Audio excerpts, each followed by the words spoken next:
I think in many ways the issues are quite different at a country level than at a company level.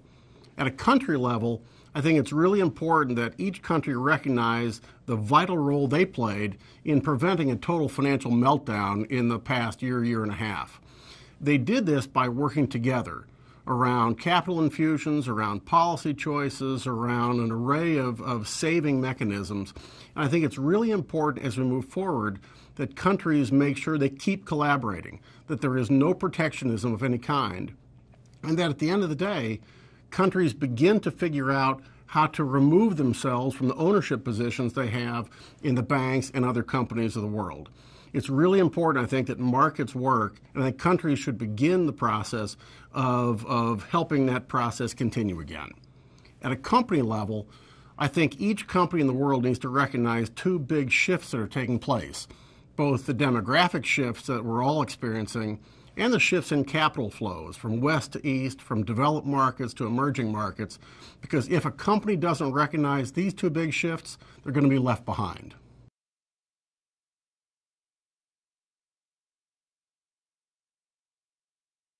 I think there's a few issues that need to be addressed to strengthen both global and local economies.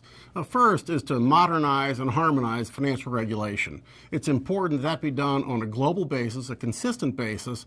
It's also important that as part of that, we see the adoption of international financial reporting standards everywhere in the world.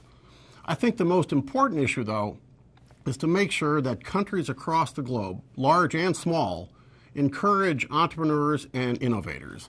There's a lot of policies that could be very positive towards job formation if countries will only implement them. First is to promote open policy, avoid protectionism. Second, I think a country needs to have a pro-entrepreneur and very stable tax policy that encourages capital formation. Third, I think, is to make sure that there is not an over-penalizing of failure. If failure is penalized too heavily, entrepreneurs won't take risks. I think finally, countries need to streamline regulation. Nothing discourages entrepreneurs more than excessive regulation. If countries will really encourage the entrepreneur, encourage the innovator, I think they'll see job growth in lots of ways.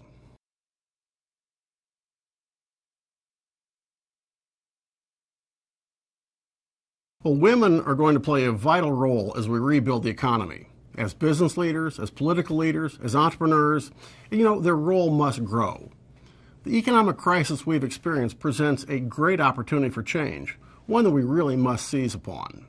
For example, in the United States, if women entrepreneurs started with the same capital as men, they would add 6 million jobs to the economy in 5 years, 2 million in the first year alone. Economic analysis by the World Bank, by the UN, by Goldman Sachs, and other organizations show links between gender equality and the level of development of countries. Other studies have examined the relationship between corporate financial performance and women in leadership roles. Their conclusion is that having a critical mass of women at the top improves financial performance. Look, we all need to draw upon the widest range of talent. And one of the most important changes we can make is to support the vast potential of women as an economic force.